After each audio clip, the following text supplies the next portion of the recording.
Hello, good evening, and a very warm welcome to Rangers Radio.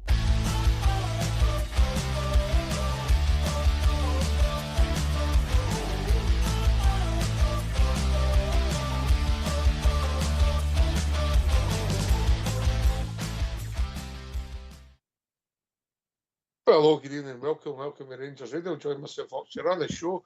It's GB and my mucker all bear. Evening, GB. Evening, Oxchair. Evening, Albert. Hope the two of you are well, boys. Good mate.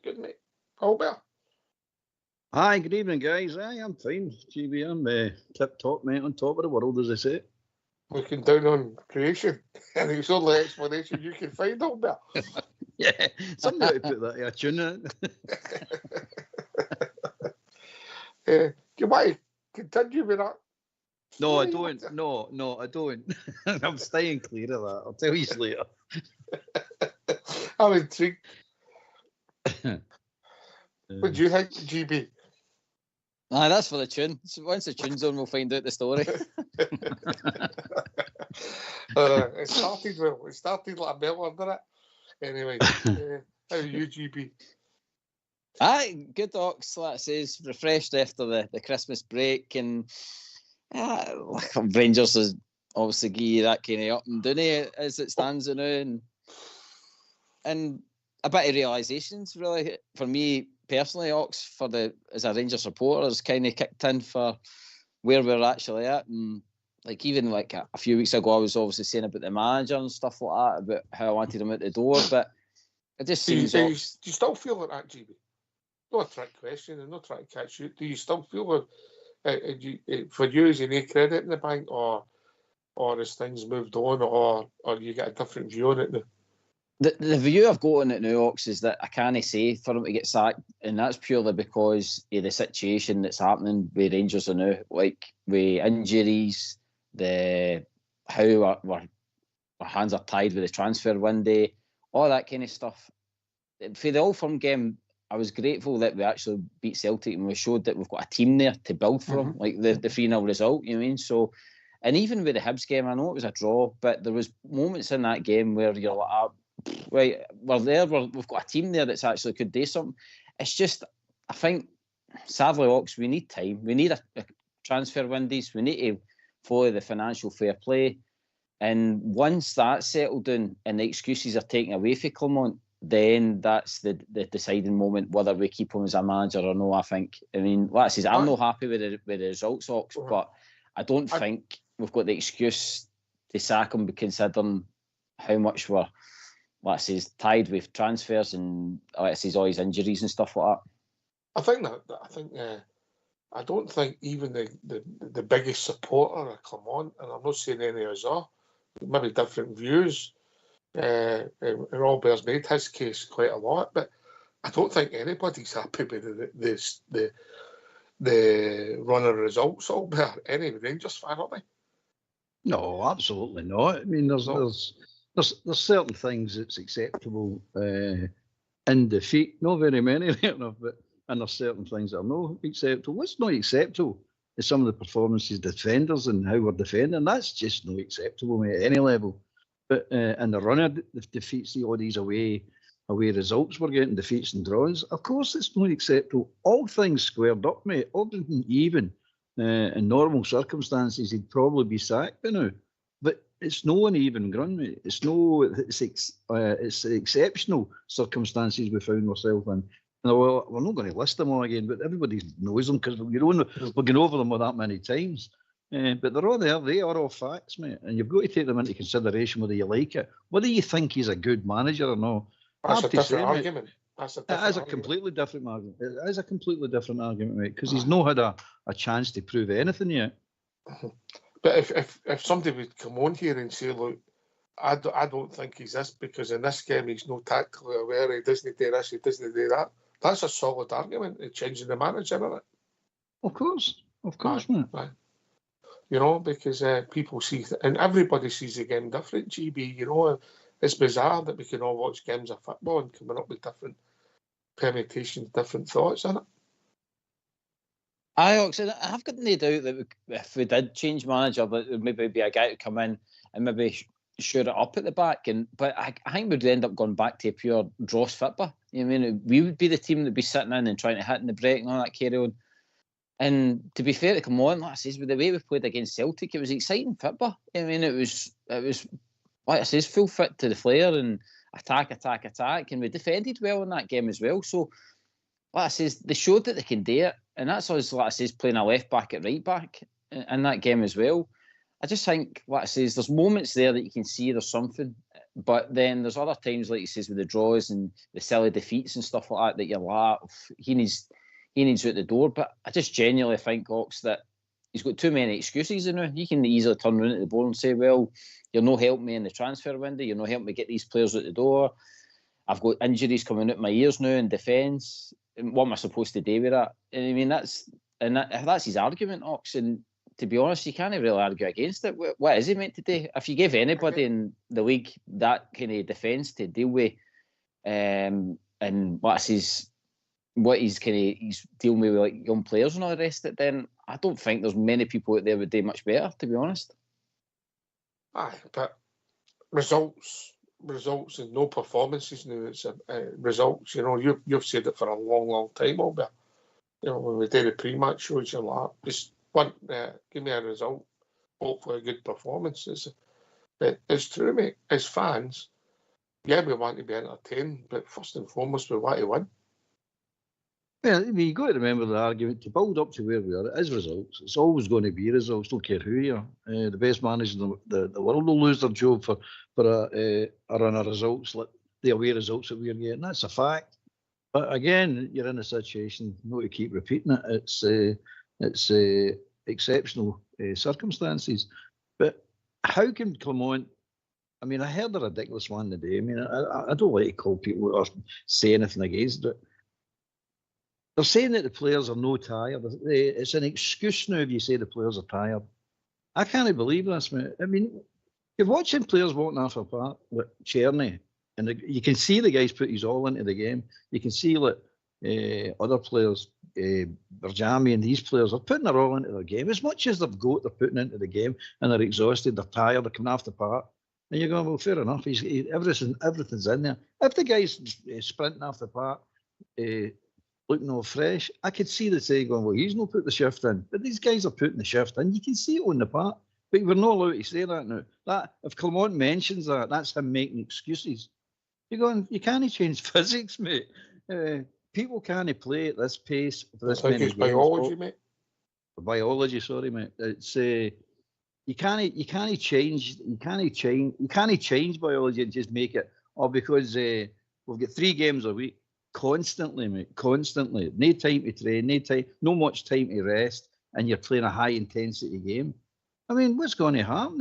You're going to run out of energy eventually, mate. It's a fact. My criticism is, I've thought for a long time, and I don't know what you two gentlemen got to GB, then back to yourself, Albert. I think we're actually about 4 first-teamers short. Now, whether and who they are, because we're not going to the well, you know, Cherny should be getting more breaks and McCausland should be playing if he was a success in waiting. He's not cut it. Matondo, Cortez have been injured, so Berjami and Hadji's come back for injury, who I thought was poor on Sunday. Not alone, mate, at times, but he's come back for not playing a lot of football, and then he's been asked to go to the well 3 times a week. They're no robots. They're human beings, mate, and football is quite unique in the 3 games a week in a contact sport, yeah. You know, you have the American football season, the rugby, they only play once every 7 days. I know they're different contacts, I get that, but football's unique. And what it is, all there, GB, you can't get rid of the knocks on the muscle. So you can't get cleared up. You can't get cleared up. By the way, I think, to be honest with players short, I think we're 11 players short. No 3 or 4. I think we're 11. Because I'm totally believe that you need 2 teams now. You need one. Have you got a list? No, I've not got a list, mate. But what have you been up to if you've not got a list?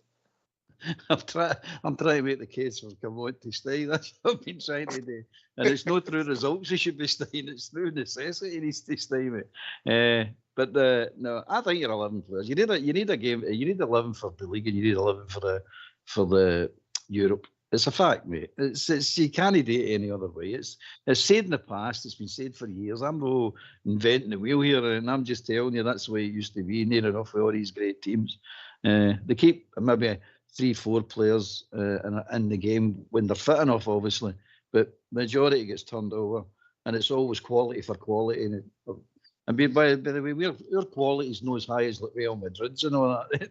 We don't have to change players of that quality for another player of that quality because we're never going to. Our quality is a way lower than that. So, but we need 2 teams, mate, because this program of games that we're going, it just can't be sustained for any team, for any club. It's stupid, it's complaints that's coming for Europe.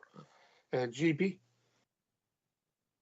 I mean, I do agree to a certain extent, and I'm not trying to stir the pot when I say this, and it's not as if I spy on Celtic constantly, but when you look across the city, I mean, they're playing Champions League, and they're able to go on a weekend and go and win games and stuff like that. And granted, they've got players, decent players on the bench that can come off, but again, they're still finding a way, Hawks, and it's down to the manager to know when to switch it up. If he's saying players are tired and stuff like that, then he's got to find a solution. Against a Motherwell, against St Mirren, against Hibs and stuff like that, it's, to be honest, they're not finding a way, GB. They're not finding a way. They're hopeless in Europe, totally hopeless in Europe. They're not finding a way. They're just happen to have players that's fit and ready and available, but they're not finding a way, mate. Well, they're winning the league, Albert. I mean, they're winning week in, week out, and the league no bother. You know what I mean? So the tiredness is not kicking into that squad. But that tells you more about Scottish football than it does them. Know what I mean? They've been proved in Europe. They're not even a bang average team. They're a poor team. So any decent opposition got up against them, man, they fold a pack of cards. You know what I mean? They're bang average, mate, at best. So, how often do they change the starting lineup? I mean, most weeks it's the same lineup that goes out in that park. Kyogo's always up front. Maida's always on the wing. You mean you've got, what do you call him, McGregor in the midfield. I mean, you could easily spout after your team week in, week out. And like I says, I couldn't, mate. I couldn't. I never watched them. I couldn't. Not so much watching them, but like I said, when they're winning games, albeit like I says, we need to be realistic. When Clement's coming out with excuses saying that Tierney's tired and stuff like that. Well, no, for me, excuse me, it's a fact. It's a fact, mate. You can't say he's no tired. The guy's tired. He's played more games this season than he's played for. It was at least 1 season or 2 seasons. You know what I mean? You're sitting going, you can't deny the facts. It's a fact. Well, if he's tired, then there's something wrong with obviously our sports science then, because like I says, if across the city can keep players fit and challenging week in, week out and grinding out results, then it's either our manager's not good enough, or that says that the players are not good enough, or not robust enough. One of the problems is, GB, we've never been able to get to 60 minutes, take 5 players off and put 5 players on for a rest or day to give other people minutes, because we've never been that comfortable apart from Ross County. And I remember Southside, away back then at Hampden, saying, going nuts and saying, what is he putting Dowell on for, not putting all the young boys on when we were 5-0 up? And resting all the players as many as you could. Because right from the start, we've been behind the 8 ball. We got ourselves behind the 8 ball. I think it was yourself, mate, who pointed out we didn't have a great pre-season away back, and that's true, we didn't. And they got that wrong, and there was a lot wrong there. But we're also unlucky in the pre-season. Look at the tackle on Raskin in the Ajax game, the friendly. Assault, absolute assault. I mean, he disappeared for 3 months. You know, so we've had luck, got things wrong, but we're still players short, mate. We're still a couple of bodies short. And I think 4. I get Albert's 11, but that would be if 7 went at the door for me, Albert, yeah? Aye, definitely, mate. No, I'm not saying 11 only the amount of players we've got at the moment. Some will have to leave, there's no doubt about that, but we definitely need 11 players. 11 that we can bring on. So I'm talking about a pool of 22 to 24, but they're all contributing, and you can bring them on without much, if any, drop in quality. We're nowhere near that. We're miles away from that. As GB said, if you're taking one off, you're not bringing it on like for like. And if Tierney's tired, you're saying, right, okay, McCausland, you go in. You know that there's a huge drop in quality if you bring McCausland on for Tierney. Same way, Igman, Igman's starting to play well. So you're sitting saying, right, okay, Igman's tearing to don't bring, what do you call him, Dessers on. There's no comparison. So it's just part and parcel of it. But every time we try to understand what's happening with the club and everything, we're not allowed to say anything. Most people think everything's an excuse. I'm not getting a GB or anything like that. Everybody's saying it's excuse. This is an excuse. That's an excuse. But you just got to face up these things, mate. It's there for us all. There has been some mistakes made, mate. Let's be honest. Also. There's more than some, mate. There's a lot of mistakes being made. And to back up GB, there's been some errors made. Some of our recruitment, some of the contracts we've gave it, some of the wages we've gave it, which means it's harder to get basic wages. I'm talking about here. When people are just going to sit, they're not moving anywhere. GB, it's pretty frightening, really, isn't it? They can just sit. And I'll give you a guy who made a mistake with GB, and they called it Rang Sports Science, the manager and everybody. Matondo, hamstring injury, good game at Hampden, and thought it was a good game to play him at Parkhead. Right or wrong, whatever you meant, you think of the boy as a player, you could tell he wasn't fit. Does his hamstring, he's still no back fit. It's now January, the middle of January next week. When was that game? August, Albert? 19 weeks ago, wasn't it? Something like that. Aye. 19 games or 19 weeks, I can't remember, but it's a long time. And that one for me, that day was on the manager and all the fitness staff, GB. Yeah. Mm-hmm. And I agree, Oxford, and that's what I think I even said way back at the start of the season. If was given the remit of what he was facing this season, then you make yourself hard to beat, Ox, isn't it? You go and grab you turn into kind of Walter Smith tactics. You go and grab the 2 goals, and then you just sit in. You know what I mean? You make yourself a hard team to break down, and then you hopefully hit somebody in the break. There's plenty of players there, like we've lined off, McCausland, Matondo's, even Zach Lovelace to a certain extent. We've got Lowry kicking about, who's got talent. These boys should be able to come on and replace the boys that are better than them, like Tierney and all the rest of it. No, but they should be good enough to see out a game. What I'm saying, Ox, is we're talking about subs. And you're saying about strength and depth. Did you see McCausland when they come on Ibrox against Dundee? No, I know what you're saying. I know they're not good enough. But what I'm saying is, when we've got players like, say, what happened with Motherwell with Tierney, you start them, run them at 60 minutes, winning the game, and then you can put on, like I says, the boys that are drossy to see out a game, Ox. See if we were seeing out games at 1-0, I wouldn't care. At least we're still in a race. But if that's what he's been, they boys, they're not going to improve your team. They're not going to see you at games because they've shown you that. Listen, you've not got a bigger drum beater for young McCausland on here than Albert when he came into the team. Albert, should he be in the Rangers first team squad at the moment? No, never near it, mate. Never near it. The squads were up a wee bit in level, and he's no matched that, mate. Never near matching it. I said it before. He's a B team player. He's played himself right back into the B team, as far as I'm concerned, because he's not doing enough to stay in that the first team squad, and he's not contributing nothing when he does go on. And a Dundee game proved it big time, big time. That was bordering on pathetic, mate. It really was. Surprised at the boy. But there you go. That's just the facts of life. The boy Lovelace. We don't know. He might have played and been desperate to play, and he wasn't feeling 100% because we're not an insider. Because there was a flu bug going about. We don't know that, and we might be not be fair on the boy. There's little picture, big picture. Aye, but however, watching them in the squad and that performance, GB, him, Lovelace, they've looked at Lovelace. He's only appeared once this season. Yeah, Matondo never fit, mate. They're not going to see games out for you. No, mate, I agree. I don't want to use them. I'm just saying, if I was the manager and I had my first 11 who were probably going to get me wins, and they need rested, then I'd be finding a tactic to put these boys on. Whether it's banks of 5 and all the rest of it, I would find a way to make it hard to beat and sit in and just scrape wins. You know what I mean, rather than just go out there and see what we were seeing at the weekend. We concede 3 goals and we draw a game and put pressure on myself. I don't understand. I don't understand why he's. Like it says, he's not using his subs. Half the time, like it says, there's been games even with Old Firm that he didn't use up all his subs. I mean, why not get guys off and like it says, make them more fresher for the weekend if they're tired? You know what I mean? But for me, Ox, you'll probably even say this yourself. See if you're in a winning team and you think that's a Seville running and all this. That guys were probably running an empty going to that final. You know what I mean? And they were just on a wave. You know what I mean? They weren't caring about being tired or sports science or anything like that. They were wanting to play the next game and get there.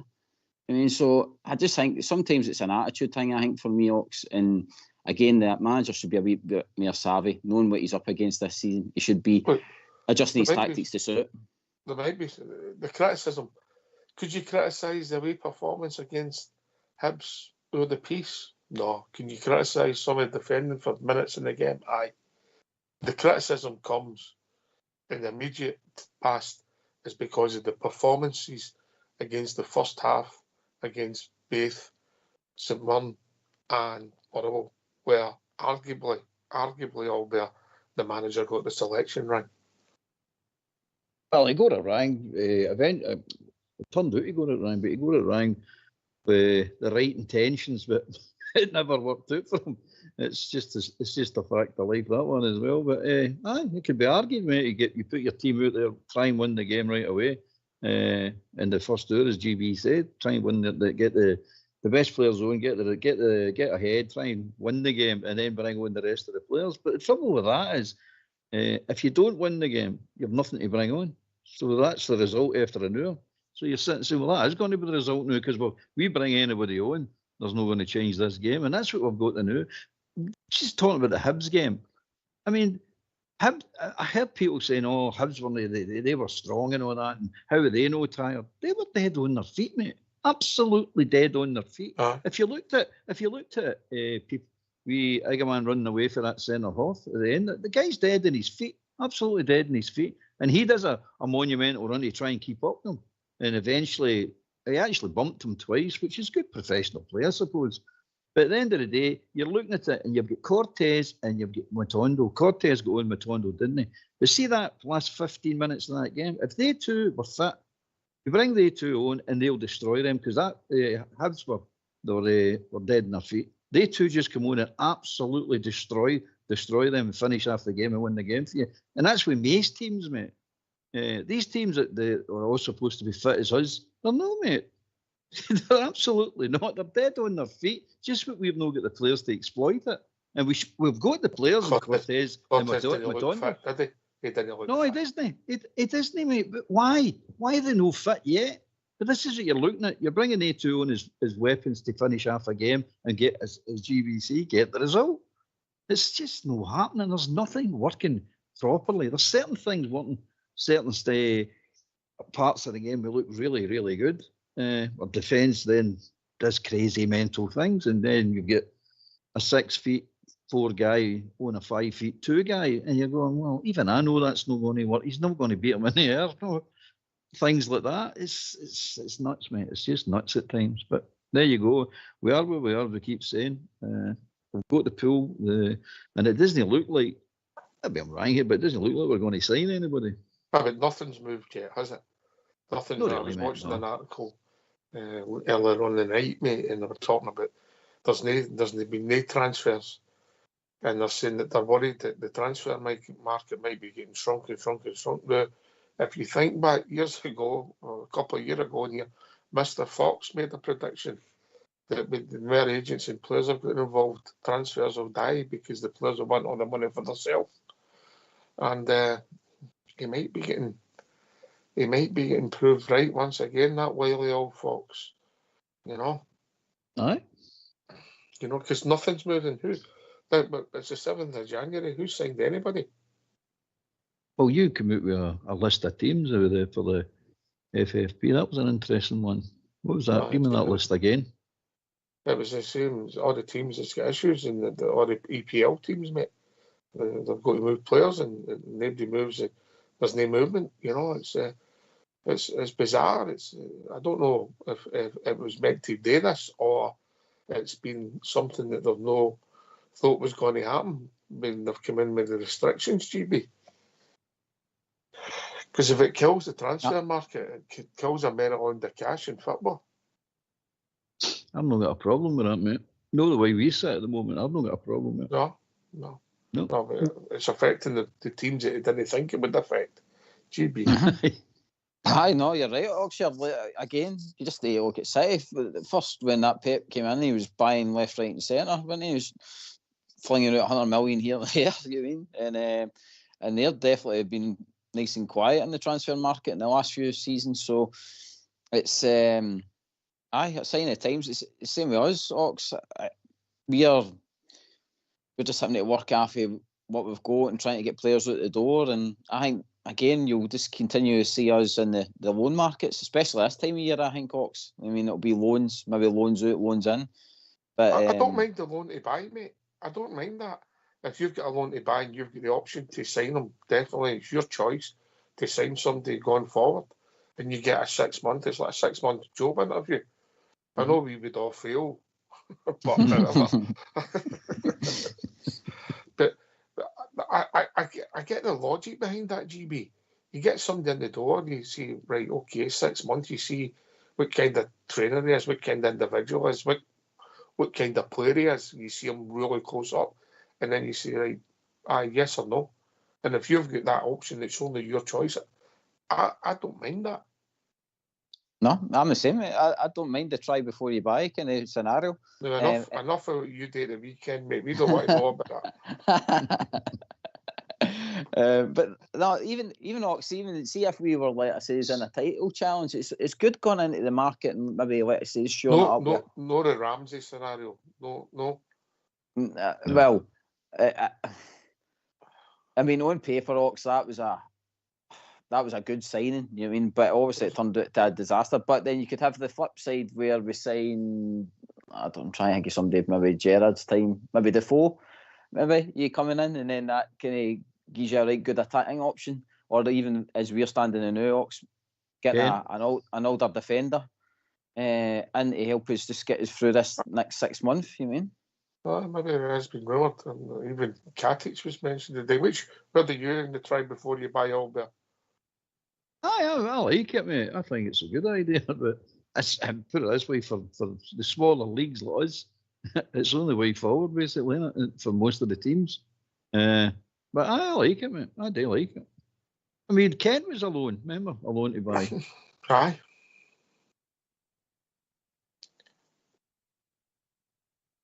I'm trying to think of anybody else, but I can't. Nobody's coming to mind. Obviously, Defoe. Diamante. I don't know if Defoe, did he not come straight in for Bournemouth? No, he was alone for Bournemouth initially, and then we signed him. Was he? So obviously there's been a few. Well, obviously Diamante this year, wasn't it? Tillman came in, and that was a strange deal. Got his moment. Cortez, try before you buy. I don't understand the buying on that. But then you never know the ins and outs of the deal, mate, are you? He was never injured, but that's another player never injured. He comes to us next night. He's never fit. Lawrence, I know. Lawrence went through his whole career. Never really took an injury. Comes to us, and he's, what's that, 3 now? Danilo was the exact same. Barely took an injury. Now he's had 2 serious ones. It's just a strange situation. Going for years, it's not just with us, it's been going for years, mate. We just don't know what's happening most of the time. Right. Anyway, you better get these phone lines open and see what people are thinking of. Yeah? Aye. Yep, go for it. Yeah, that's it from. All right. Let's hear from you. Why don't you give us a call on 0141 356 1972. It's your show, it's your platform. Let's hear from you.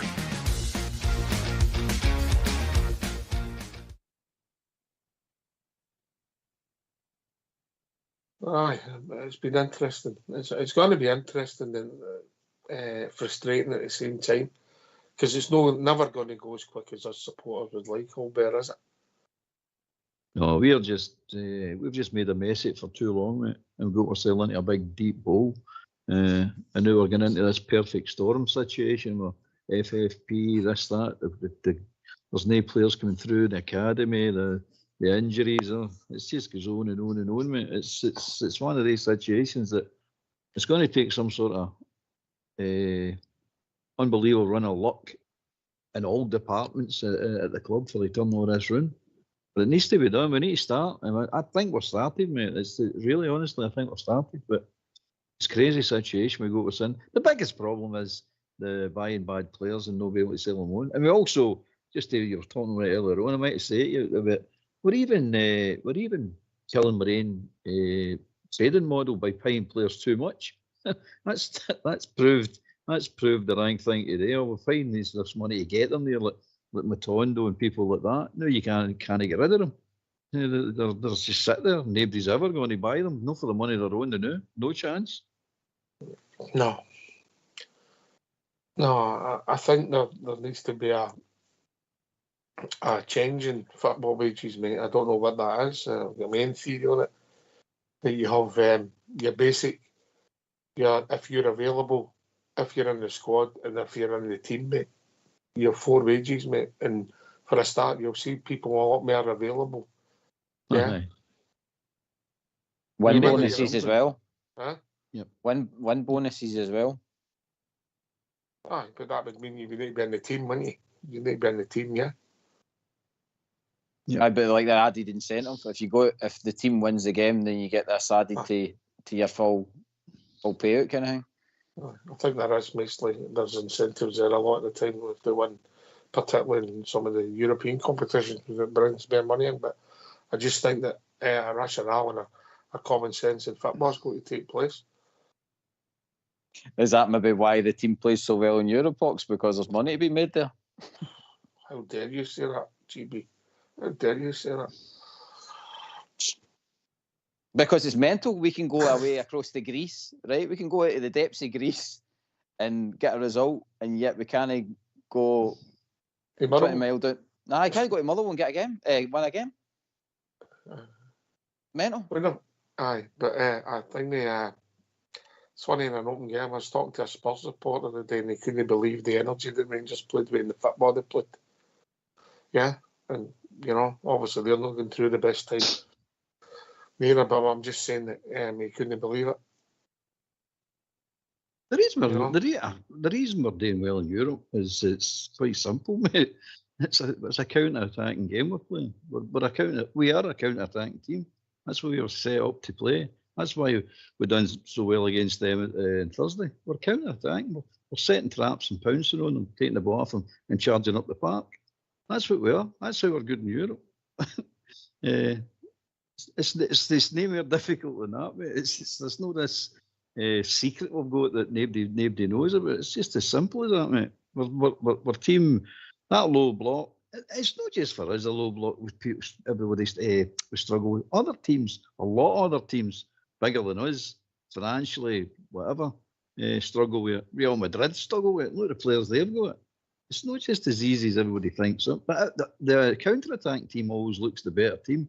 Great team to watch. Fast-flowing football.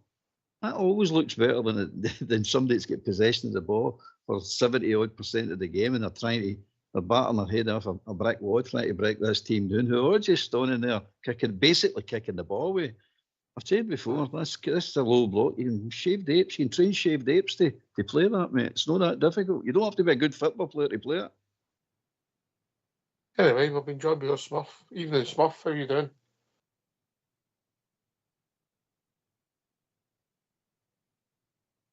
Oh, he's winding us up now, isn't he? Don't pause, I think. Something. Well, he's got problems. He's got problems. I don't mean personal problems. When he comes up with his sound, he's always got an issue. Ox, yes, see, just to go back to a point you made before that the phone lines were open there. See the whole I don't academy. want to talk about that story, mate. The academy side of things, right? So we were saying about like none of the B team are good enough to come in and like. Well, that's what the manager's told us, isn't it? That's what they've told us when you're not seeing any of them. There's none of them there, mate. You carry on. Aye, but that's what I'm saying. If we took the eye off the ball in that department as well, with transfer windows and all the rest of it, should we been buying up the good young talent in Scotland and letting them progress, and then at least then we would have had half a chance of bringing on players that could have actually understood the Scottish game and seen it again. I mean, let's say Are you Southside again? He said he would have signed the boy. Is it Penrice? It's my Hearts when he was with Livingston back. Yep. Yeah. Now you look at Motherwell and all the rest of it. Oxford's good boys that are hard working in their teams. That there's a difference, mate. When you come and play with us, the game's a football. You're going to play. You'll get exposed. I mean, we talk about the boy Lennon Miller. Yeah, I've seen him 3 times this year. I've not seen him do anything really positive. He gets about the part and works hard. Would he get in your team at the moment? I don't know if he would. Could he be one for the future? Potentially, always. Yeah, I don't. Would he be prepared to come and go into our B team? No chance. He's now in Motherwell's first team as the captain. He's no coming to get into our B team. Aye, but listen, I'm only seeing him against us, mate. So the guy might be playing well every week. You know what I mean? Aye. So I'm not one to judge. Are you with us, Smurf? I am indeed. Sorry about that. We had this worried, mate. You know what I mean?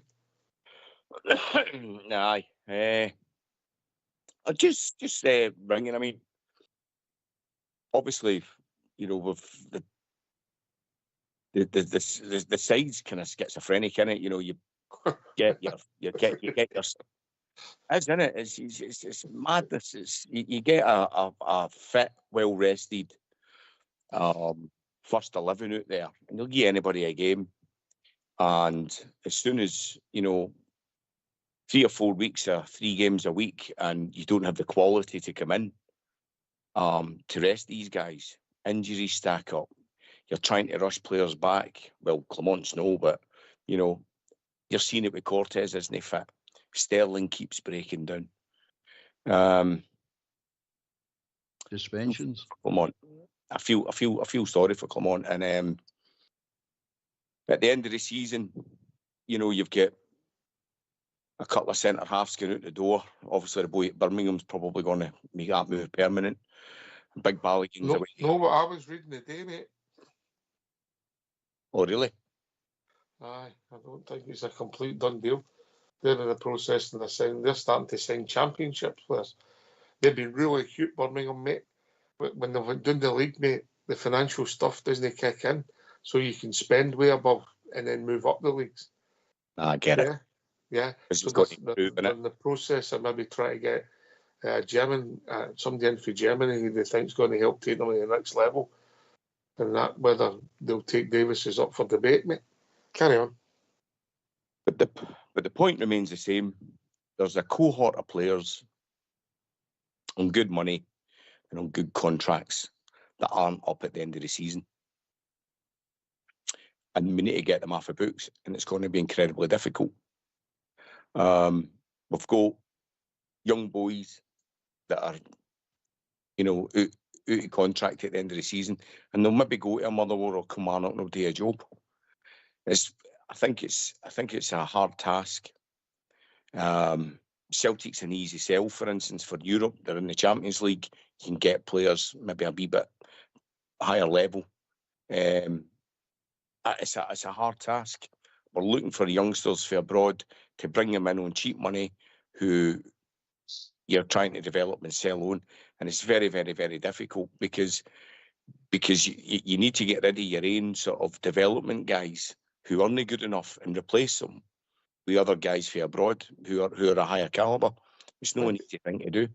I think Bournemouth have just signed an under-19 Argentinian for $6.5 million today. Bournemouth. Nobody in Scotland signing a 19-year-old at $6.5 million, are they? Exactly. So it's a thankless task. And, you look at Egerman and, he scored a hat-trick. Should have scored 4. People up in arms about him. Why are we signing these? But that's why we're doing it. And the thing is, it's like you've just said there. He gets this is his maiden season. Next season is another good season, and he goes for strong money. in terms of where we are, and you don't really get to see the best of them. And then if you go, that's it. That's its own vicious cycle, So it's going to be really, really difficult. What I'm concerned about is Sterling. He never seems to be able to stay fit, and no, I get that, mate. Get that. And maybe he's a guy that can only play once a week. He's just, maybe his body's not robust enough. So I think it's easy to say go and hoover up all the best talent in Scotland. They'd beat Rangers if they were good enough. The guys playing for Motherwell first team that aren't any better than the boys that can't get in your squad. That's just the reality. That's my opinion. They'll benefit them and they'll develop them as players if they go elsewhere to get game time. But they're just not good enough to play for Rangers.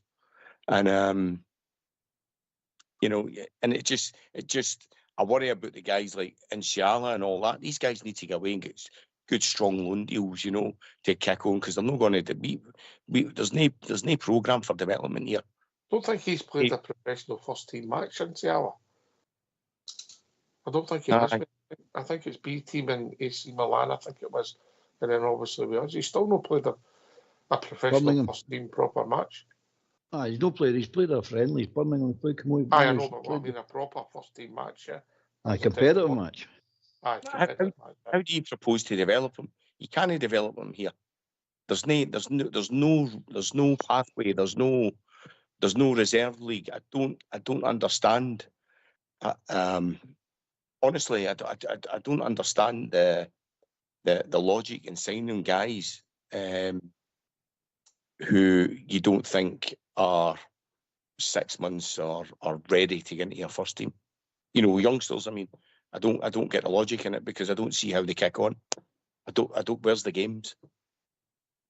If you take the start of the season, if you take the two in a race, as much as I don't think Jeff did a great game at the weekend there, GB, but if you take Inshallah, who's a bit younger than Jeff, I get that, but however, and his football career's moved on dramatically, whereas Inshalla's still a boy learning his trade, isn't he? Aye, he's came through the AC Milan academy, and then he's came out here to the Rangers B team, which has been touted as no good enough. It's a worry, Hawks. Again, as Smurf says, these boys, we should really have something in place that we try and get them even into like the Championship to get a wee bit of game time, especially for this next half of the season, because they're not going to be playing, like you says, for our first team. So again, we need to be proactive there. I says we've not been keeping our eye on the ball with the academy, and like I says, you have gave a damning report tonight, and a bit of realisation that, where are we going with the academy? If the academy can't produce players that can help us see out games, Ox, if these boys can't just come on for 20 minutes to help us see out a 1-0 result, it's shocking. It shouldn't be the boys that's coming on. The way football is, you should have 9 first-team players on the bench. But we can't spend, Ox. We can't go and get these 9 first-team players. But we've got 9 first-team players on the bench. You can name them all when they're all there.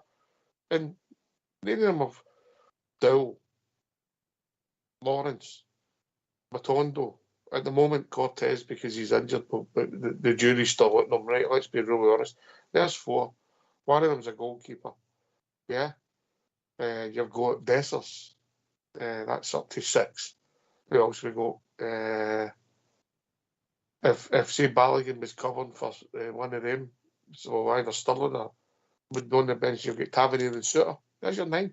You'd have Casamino as well. All these guys are injured, do you know what I mean?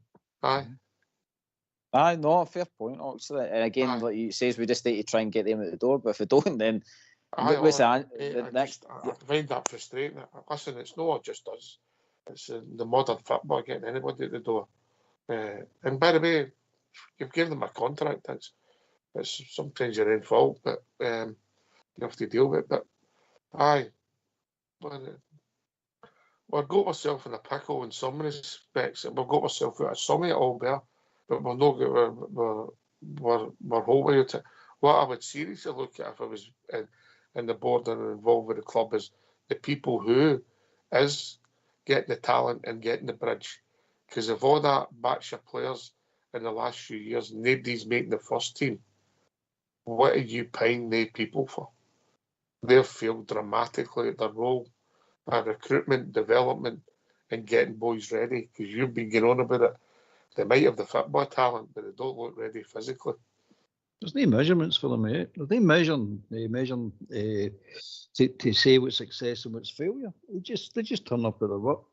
They whatever they do in training and go home, day in, day out, week in, week out, month in, month out, year in, year out. Some of these boys have been there for 12 and 14 years. It's a youth club, mate. I told you this before. It's just a youth club. There is nothing, and I mean nothing, of any value coming through that academy. Just nothing. And people say to me, what about Patterson? What about Patterson? What about Patterson? That's what they should be doing, mate.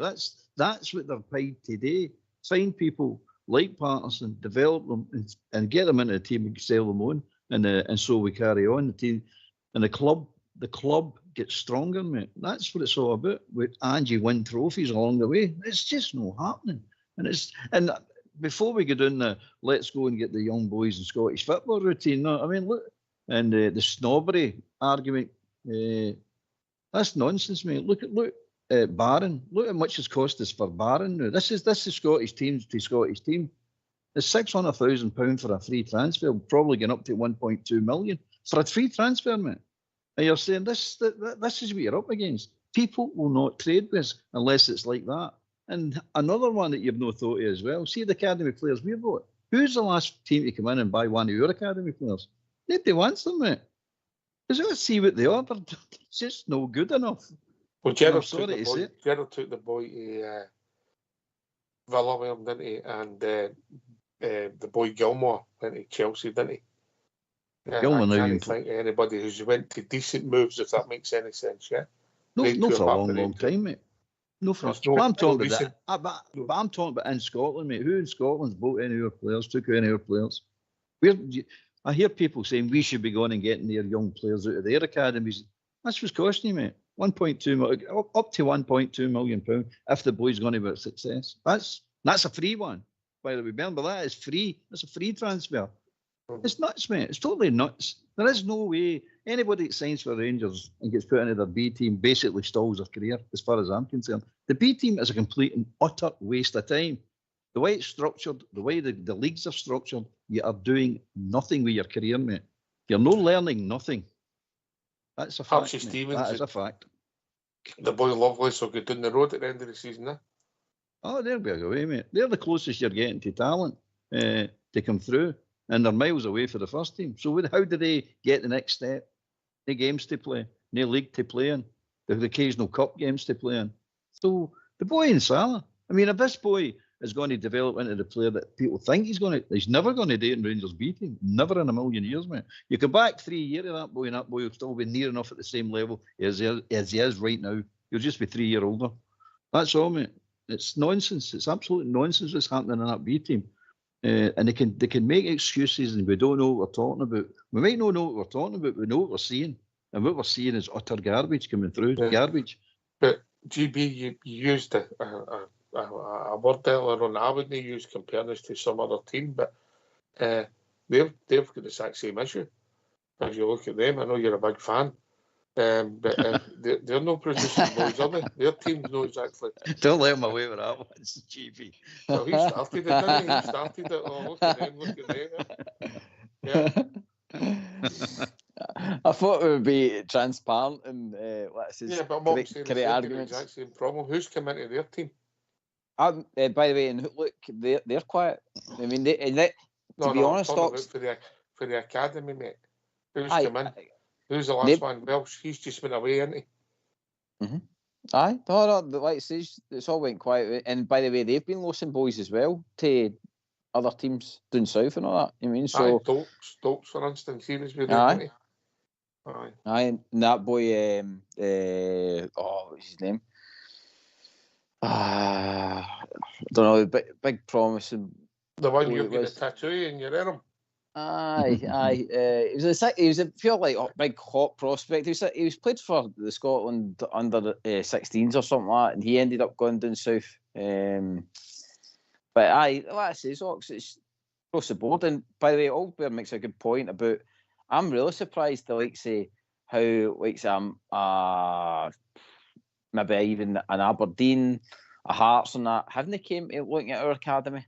I mean, say Lowry's and Kings and all this stuff. Have you watched Lowry, mate? Have you watched this?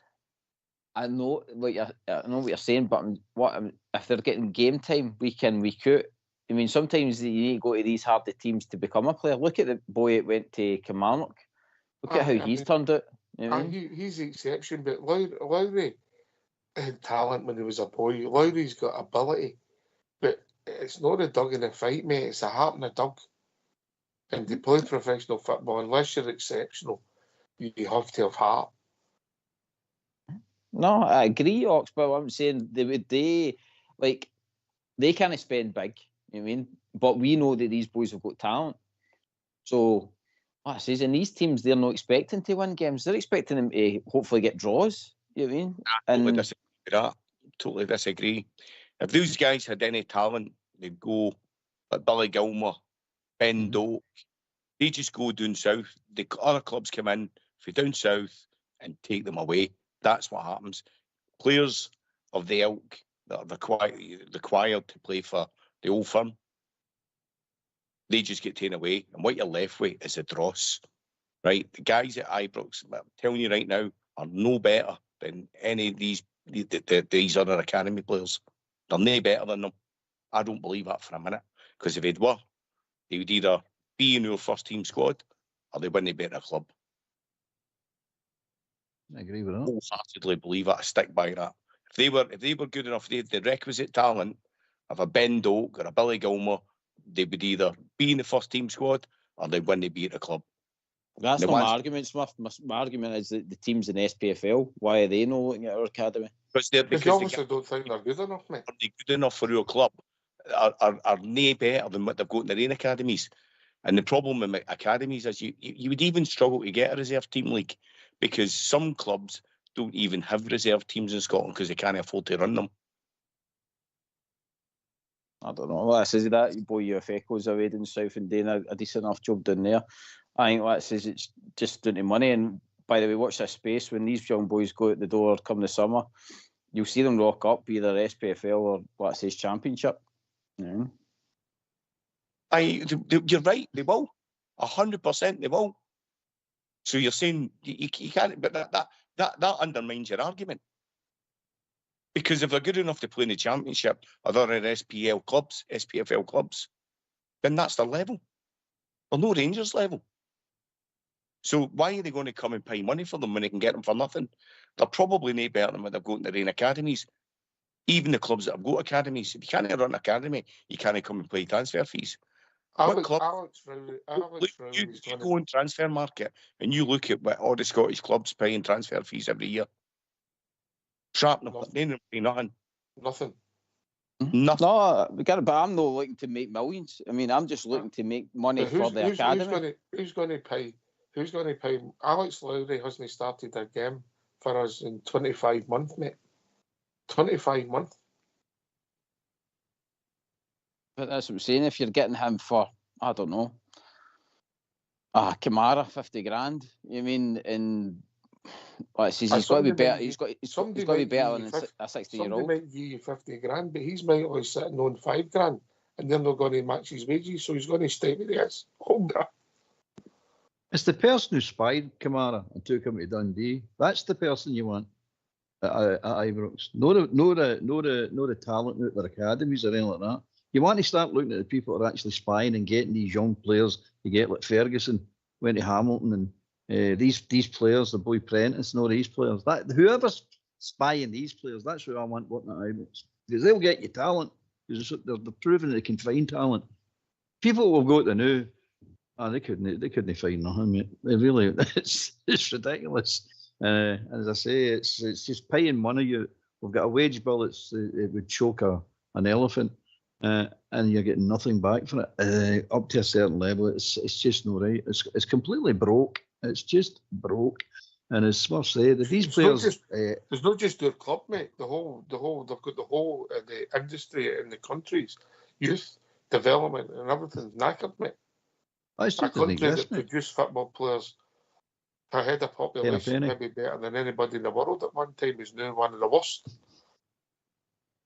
It's I agree with you, mate. It's bro. It's just this doesn't work. It doesn't work. I mean, I go to see the B team now and again with Southside. Big AK went.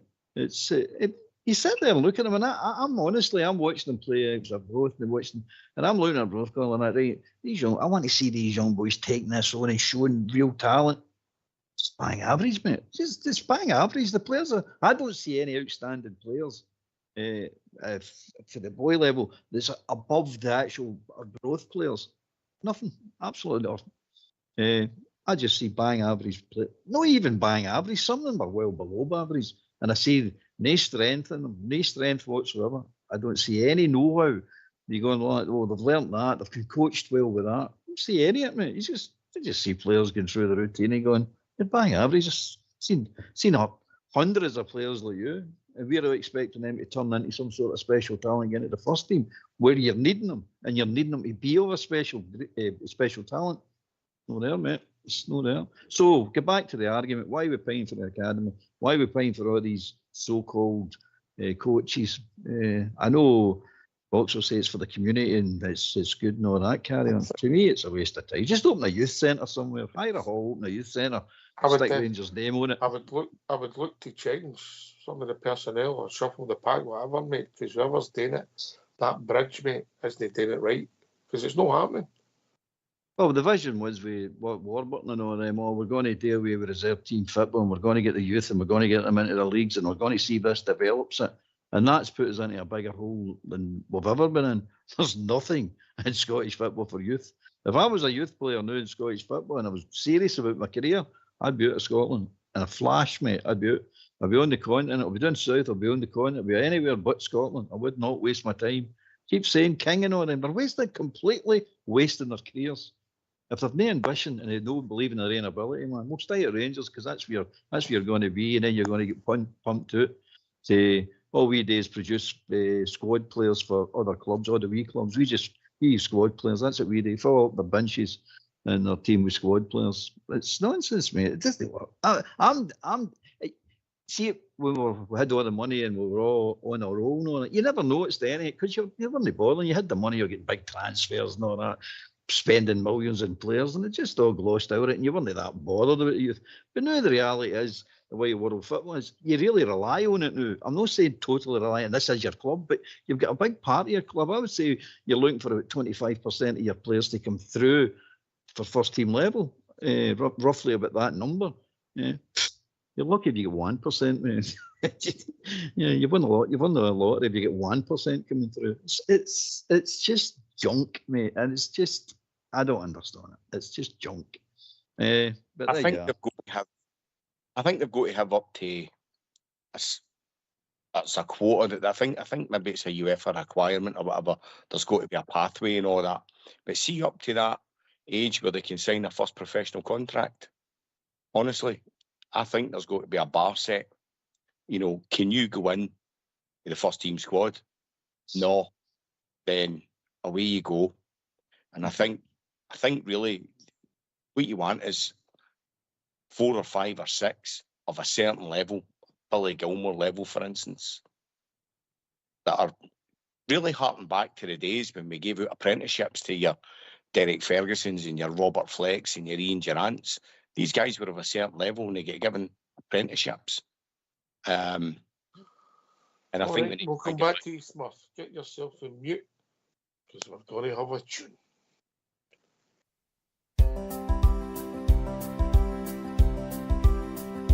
Ever since I recall, I have followed football, and ingrained in my heart are the Rangers FC. Through good and the bad, times of happy or sad, it will always be Rangers for me. For when I was a lad, I was led by the hand down the Paisley Road West. I will never forget that beautiful sight of the red, blue and white. From that day I'd be Rangers for life.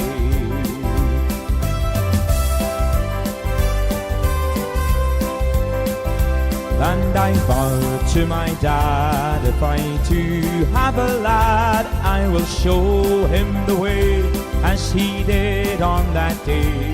So now here I stand, with young Lyle by the hand, after walking down Paisley Road West. For when I was a lad, I was led by the hand, down the Paisley Road West. I will never forget that beautiful sight of the red, blue and white. From that day I'd be Rangers for life.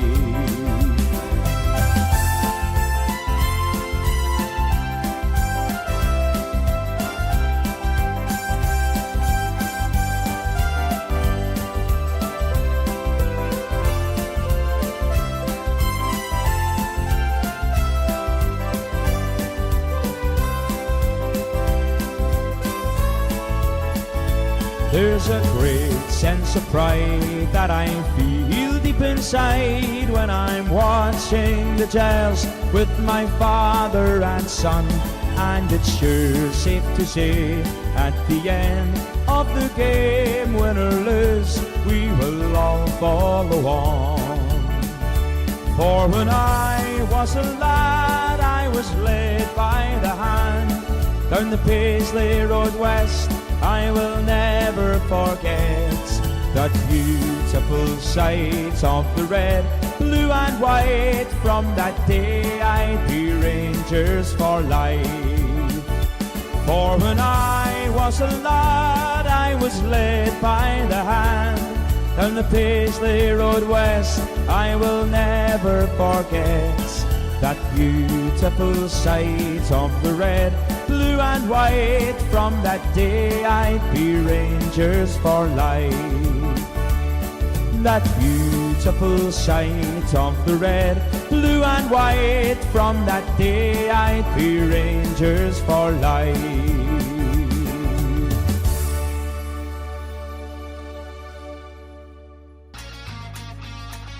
Why don't you give us a call on 0141 356 1972. It's your show, it's your platform. Let's hear from you.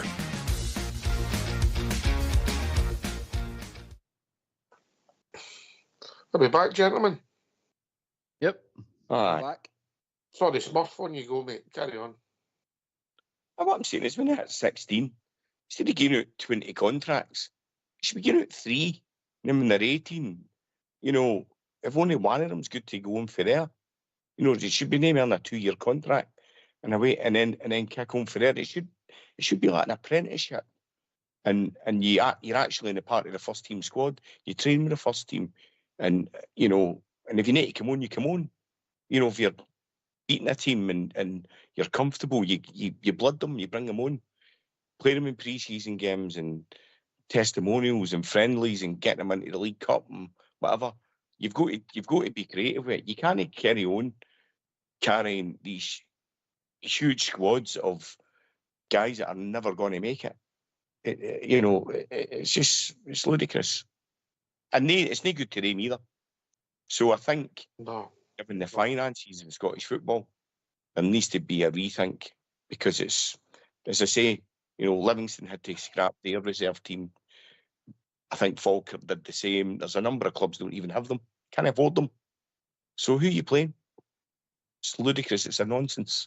Well, put it this way, should it not be, if you go into the top flight or arguably the top 2 leagues, these are the basic requirements? Well, maybe you can't afford it. But you don't get into the top 2 flights then. But I would like a 20-team league, mate. Play each other twice, just me personally. Other people might see it different. Disagree with that. Maybe, I don't know. I think they play too much football now, so I'm maybe more an 18 team, but aye. But see if you bring it, see if you start to force standards like that, or saying you have to have that reserve team and all that, or you don't get in the league. It's all right saying that, but they've got to produce something. It's not but just having a reserve team for having a reserve team. It's a case that if they're producing players for their own teams in Scottish football, and then they're getting revenue out of that when you're selling them on for decent money, not just to us, to anybody who wants to buy them because they're good players. That's a return on it. That makes sense. But just getting reserve teams, be forgetting the sake of a reserve team, or you're not getting in a league and you're not got a reserve team. But I never get it. I mean, that's what we were with youth football now. This B team carry on. We never get anything out of it. I mean, I thought the idea of B team football and youth football and reserve football was to bring on players, get players fit and bring on players, and your first team players are out injured or try to get game time, bring them back in that way through that. And there doesn't seem anything new designed for other than just play 3 games a week, continuously play 3 games a week. It's boring, mate. There's too much football. There's just no enough thought went into it, and there's no enough return for the investment that's going into youth football, reserve football, or any others.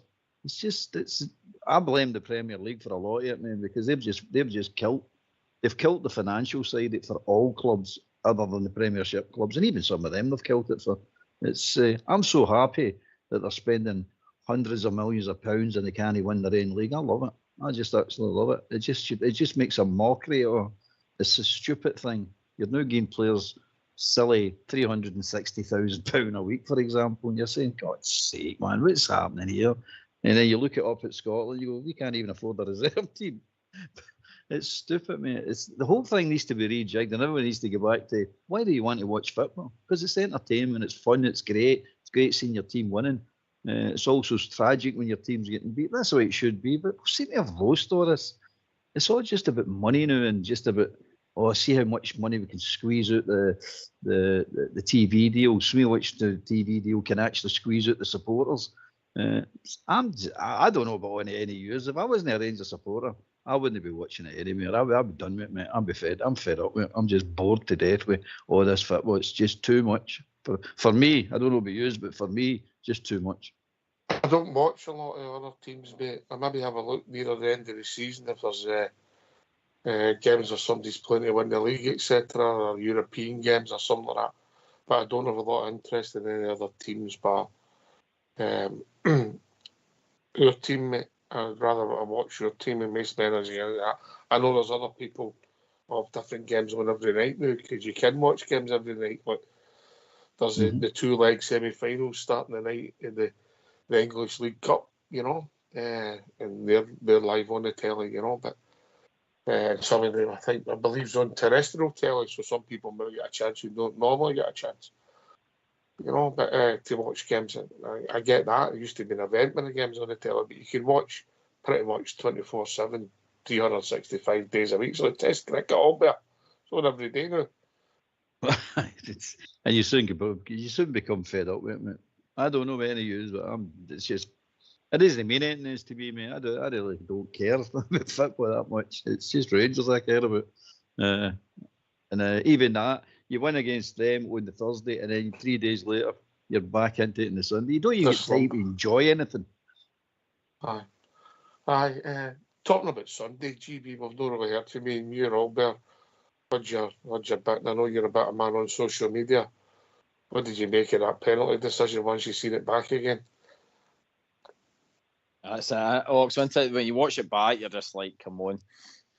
And then when you hear the experts, actual proper football and experts talk about it, you wonder how long the refs up here are going to get away with it. I mean, and I know what you're saying. It's either incompetence or it's what it says, corruption or whatever.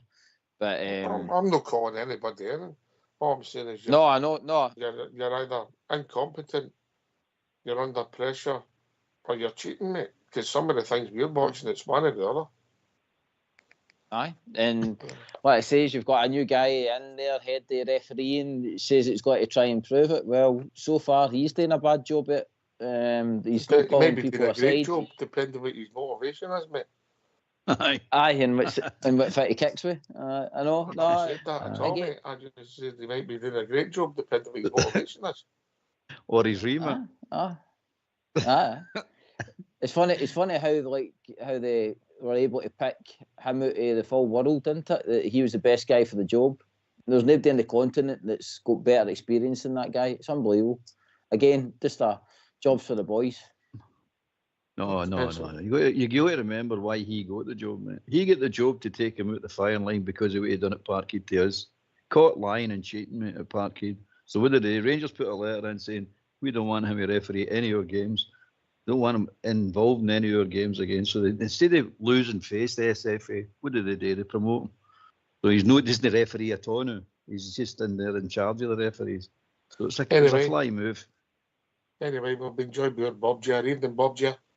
Good evening, lads. How you doing? I'm just listening to you there. Albeit you're spot on, mate, about the regularity of the game. It's become totally overpowering, isn't it? I'll tell you one of the things. I mean, you made all the good points about it there. About there's too many games, too much football. Everybody's fed up looking at it, and I'm one of them. But what amazes me about all is when I look at these English games, I look at all the games, is how does the ordinary Joe Bloggs do in England?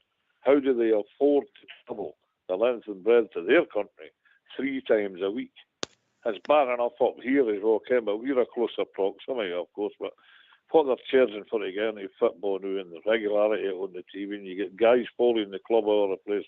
Club needs support, of course, but it must be costing them a fortune. There must be a lot of disgruntled partners or wives in the country, but what it's costing to go to football now. And yet you look at these games in England, they're all so well attended. And now, the nutshell is money's ruining the game. That's the honest way you're ruining it, yeah.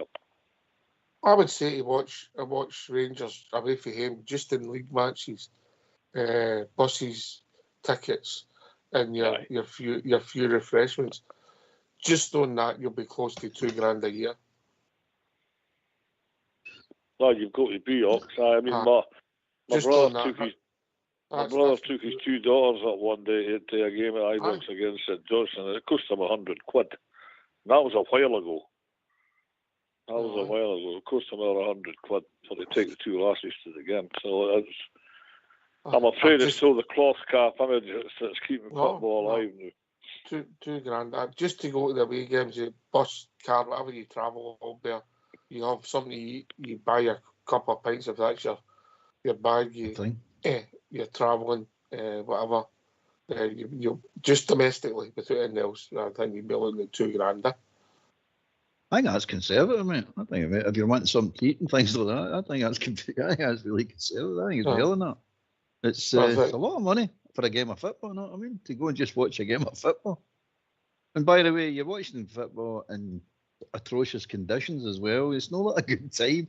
You're still in freezing cold. You're not allowed to have a pint. You're not allowed to smoke. You're not allowed to sing. You're not allowed to shout, swear, do anything. So I mean, you've got all these restrictions on this as well. It's terrible, mate. Just terrible. I was talking to Big Stevie, and he was at the game with his boy on Sunday, and I'm sure he might mention it tomorrow night. And his boy was at the back of the stand on Sunday, and Stevie was at the front, right at the edge with the roof stopped, and he got soaked the whole game. And his boy was mocking him, because he was nice and dry. He's nice and dry. Yeah. Scotland, we don't put big roofs on. We get Scotland getting rain shock, Smurfer.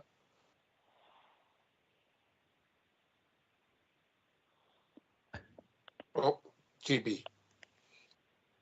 Hi, Ox. Sorry, Ox. We like to let them. Man. There you go, Smurf. No, I can't remember the question. Well, GB. No roofs in Scottish football. I know we like to let the wind in, Ox, up here. You know what I mean? We love to play in plastic pitches that can't hold the weather either. You know what I mean? It's just mental. Aye. Listen, get back to our team. We mentioned about earlier on. We've talked about a lot of the faults, flaws, and whatever, and we've all got different takes on it. We had a wee debate at the start. This Siggy man, is he the real deal? Bob, you're the most experienced campaigner on here in Neil. Is this guy the real deal? He seems to be. I mean, he scored a hat-trick this Sunday, the laddie. And he scored at Motherwell. I can't remember what his stats are recently. He scored a few goals in more than a few games. So, he's beginning to look not a bad player, laddie. But the thing is, Does he get lured away to the first division in England or something? I don't know. But I would say he's on his way to being the real deal, that laddie. He's got good control. He can shoot with bare feet. He can header a ball. You've seen he scored the perfect hat-trick on Sunday. And, yeah, I like him. What do you all think about him yourselves? Yeah, Smurf, then GB. So I like the fact he can come short. He seems strong. No pun intended. He's as strong as an ox. He can hold the ball up. He can hold players off. He's not the fastest, but he's not slow either. You know, he can play between the sticks. He likes to drift out, sort of inside left or inside right position. You know, he seems to be able to just be good at everything. I think probably the background he's came from, he's maybe not been coached to death the way a lot seem to be now. So he's a bit off the cuff, and it looks like he could be a difference maker. But with a wee bit more coaching in a first team environment over the next couple of years, 2 to 3 years, because he's still only 21, I could see him really developing into a fantastic player. And if Rangers let him go, Are you not worried with coach on right the Billy Hume, Smurf? I think it's too late to do that now. I think he is what he is. He's got that off the cuff aspect to his game, and that would have been coached out of him. And that's what makes him a wee bit of a difference maker. So I think he's got a fantastic chance. And I think if we could get him, we could hold on to him. He's about 24. If we get the right get him sort of tied up in the right contract, it could make us a lot of money. That's how I see it.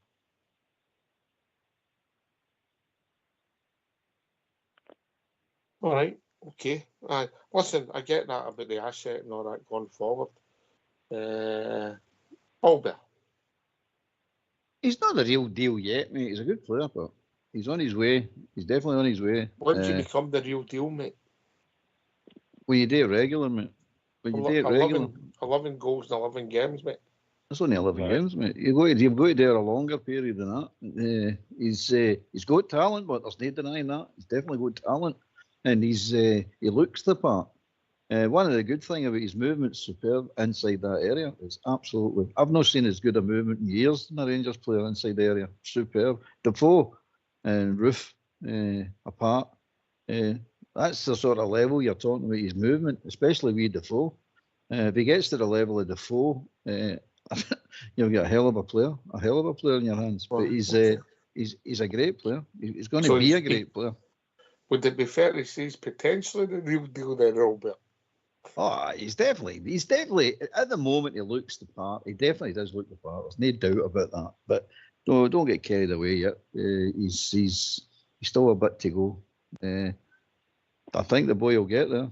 Whether he'll get there in Scotland remains to be seen, but I think he'll get there. I think he'll outgrow. If he keeps developing at the rate he's developing, he's going to quickly outgrow Scottish football. There's no doubt about that. Well, if it's another couple of performances in the next couple of European games, people really will sit up and take note. Oh, aye. But he's a joy. When he gets on the ball, you expect things to happen, and when the ball goes in the area now and he's lurking about there, you're expecting he's going to go in the end, and he's also clever enough to take players away and make space for other players as well. He's got all the tools, mate. He's got the knowledge. He knows how to play his position. That's one of the things I like about him. He knows how to play it. That sounds daft, doesn't it? But Dessers, for me, doesn't know how to play it for various reasons. 10-year older. And 10-year-older. Aye. Okay, just getting your take on it. Because he's a man with it was unfortunate not being grabbing all the headlines. If he'd have got that fourth goal, GB. Oh, I thought he was ready to burst the net, Ox, honestly. All the hard work, beating that boy Rocky and all that, and putting him right under pressure, that would have just been icing on the cake if he just popped that away. And you're talking the edge of the post, wouldn't it? They stopped it from going in. Just great talent, Ox. You can see the boy's got good technical ability. Compared to, as we were talking about, our youth and all the rest of it. When you look at that, I've not seen any boy come on that's got as good a touch in years that he has, and he's finishing the other day against Hibs as well. Is that an argument against the academy? Well, if an academy across in Morocco can produce a boy like that, then why is our academy not producing boys like that? With all the facilities, with all the, all the pampering and all that comes with it. I mean, we've got a boy like that that's able to grow up and control a ball the way he has, and he's came to this country, and he's even looking even better now. With, like Smurf says, proper coaching. And like I says, you can see week after week with this boy that he's getting a better understanding of his positional play. Even when you look back to his first game and stuff like that, remember he got his chance right after the European game and it kind of went a bit flat. The progression he's came on for that point has been lightning. And when you've got I was going to say a bad word there, but when you've got an imbecile like Chris Sutton praising him, then you know you've really ruffled feathers. When you had that miss at the end of it reminded me of that time with you in Portman, you've done everything right and then struck out with the 2 airpost S's. You know. A near miss. Not going to comment. No, but it's I think he's got some potential. I'm leaning towards Albert, but I think he could be something special. Whether we'll see it, because money talks, Bob Ger, doesn't it? Money does talk, and it'll talk for your club, That's been highlighted opening up. But I've got a jewel in the crown, that laddie will be worth, if he keeps up his potential, like you're saying, he will be worth a hell of a lot of money. And whatever you do, Rangers, didn't let him go for next to nothing like we've done in the past. Make hay while the sun shines with this laddie. If he keeps shooting the ball in the back of the net. Right? What should you do this now? Should you begin him on our contract now? That quickly? Well, you're trying your best to keep him. Trying your best to keep him, tie him down to a contract. That makes him even more expensive. Mate. Even if it's a year extension, give a wage rise and then you've protected your asset potentially. Would that make sense to you, Albert? It makes sense, but again, wage rises and extended contracts don't seem to work out for us, does it? No, they get injured and then aye, or they get fed up and don't want to play anymore or whatever. No, I mean it's aye, it's you're right. It's enjoying the boy. Enjoy the boy when we've got the boy, and we should be making money off him and decent money at that. Because I've watched other clubs getting fortunes for just bang average players. No, I mean it's time that we operated in that circle. Again, as I said before, you've got to have a. Sorry, mate, go for it. It's very difficult for the point of view that to sell a player and to get their market value, you need to sell them while they've still got 2 years left in their contract. Any player getting into the last year of their contract would be neatly lobotomised if they didn't run it down. And you've just got to look at the boy at Liverpool and now it's time to go to Man U running his contract down. He's a scouser and supports that club. Man U. Just the boy at Liverpool who's gone to Madrid. Supposed to be going to Madrid. Alexander Arnold. He's supposed to be, a Liverpool fan. He is a scouser, and he's running his contract out. So you need, if you want 3 years out of a player, and then you want to sell him on, you need to give him a 5-year contract, which is a massive risk. So it's a hard balancing act, because no player getting into the last year of the contract will move. And any club that wants them know they're going to get him for money. If you think about it, I remember talking about it on here, GB. I think it was me and you, going back a couple of years ago, when Golson was running out his contract. And if he'd get his leg broke, all right, we give him an extension too long, in my opinion, however. But if you take that gamble, it's Muff's talking about, and you don't sign, and you've not signed a pre-contract with anyone else, and you did happen to get injured, mate, you've no club. No, you're left to pick up the pieces. I mean, you've got a family to look after and all the rest of it. So, again, gone are the days, Oxy, loyalty at a club. I mean, I know they might come and enjoy themselves and all the rest of it, Ox, but they always will look after number one, and it's just because, like I says, there's so much to lose, isn't there? I mean, we're talking about young boys leaving Rangers. I mean, they might never get to a big club like that ever again. I mean, they might not even have a footballing career after they leave Rangers. So, Oxford, they're always got to protect themselves, and that's why agents are there, aren't they? Aye, but I get Smurf's point of view. I mean, Albert, what have Hearts cost herself with Shankland? Millions, maybe? A couple of million, maybe? Definitely a couple of million, whether it's millions, I don't know. But Shankland, again, they were in the same situation as us. He hit his heights there, scoring a lot of goals and playing really well. It's the time to sell him if anybody's interested. I know we were supposed to be interested, but I don't know if that was true. But somebody would have been interested. But again, who comes in? I mean, Golson is there. Who come in for Golson? Who comes in for Tabby? Nobody comes in for your players. You can't generate the interest if interest is not there. I know that's supposed to be the agent's job today if they're wanting to move, but nobody comes in for the player. Nobody comes in for the player. That's why I wonder how other people's models work and going. How are they doing this? How are they getting players sold? And as I say, buying average players for millions of pounds, you're going, how are they doing that? And we can't even get one player sold. It's ridiculous. You're letting players walk out the door for nothing. And you're not talking about 1 and 2. You're talking about 6, 7, 8, 9, 10, 11, 12 players all walking away for nothing. All right. Listen, we're moving into the last half hour of the show. It'd be good to hear from you. So let's hear from you. Why don't you give us a call on 0141 356 1972? It's your show, it's your platform. Let's hear from you.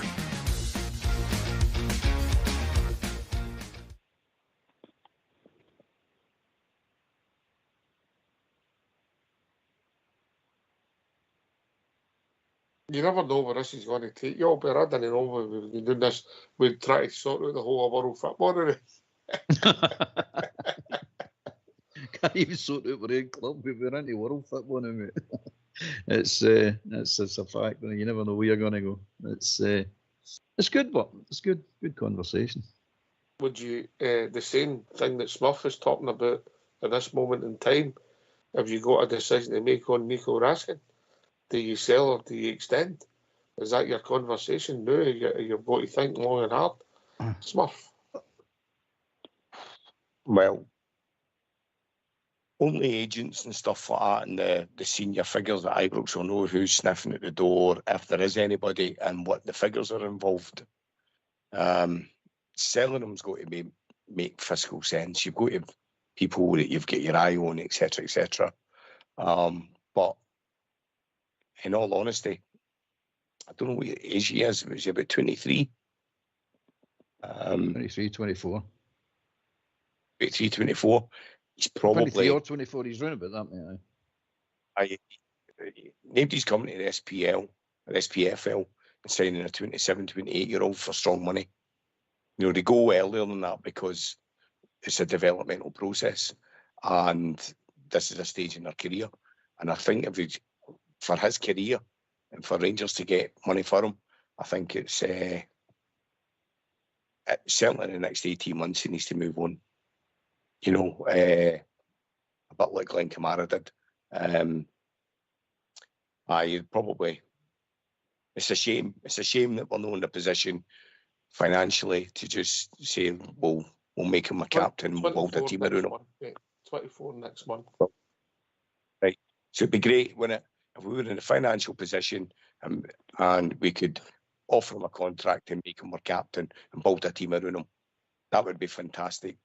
But unfortunately, I think it's time to move on. Take what money we can get. I don't know what time he's got length in his contract, but I'd be selling him now. You just got to look at his injury record as well. You see, that's a factor. So make hay where the sun shines. You know, I'd take the money. Interesting. Yeah, and if he's a good game in the next couple of games in Europe, he's put himself out there because he's played well in the games as well, and that's where you'll make your mark. it's decision time, isn't it? Albert. Aye, definitely, mate. You've got to sell them sometime, you know what I mean? That's the fact. It's just when's the right time? When's the right time? When bids start coming in, they're big enough. That's when the right time is, basically. It's and there isn't a player. We've not got a player in our books at any level. It's not for sale, mate. Let's be honest about it, including our manager. Everybody's for sale, mate. That's just the way it is in modern football, and everybody's for sale in every other club in Scotland as well, including that mob across the city. So don't let them all kid yourselves on, mate. They are. The whole of Scotland's a selling club, selling country. That's what it is, mate. Building teams are a thing of the past for us, and we weren't particularly good at it anyways. But no, everybody's up for sale, mate. Everybody, no exceptions.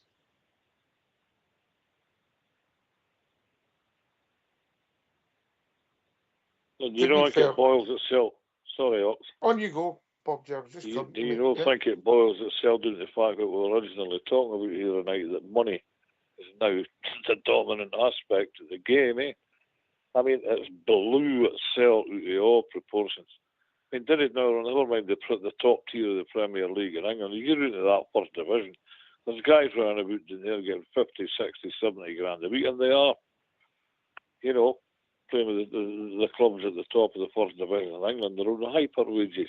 It's not a bad life when you think about it.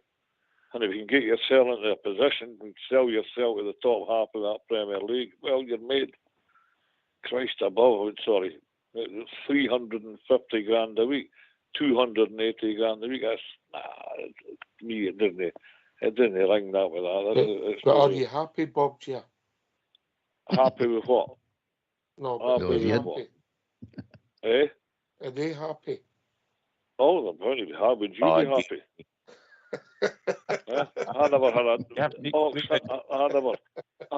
a tenner an hour in my life, folks. I retired 8 years ago, and I never had a tenner an hour in my life. So I mean, and I'm standing over on a football terrace, and the guys that are worth thousands. Look at the job satisfaction you had as a gigolo.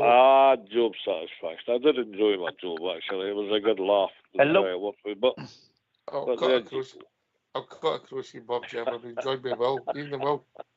Good evening. How are you? I hear you well, I've been listening to the last few nights, but I've been quite interested about the talk about the academies.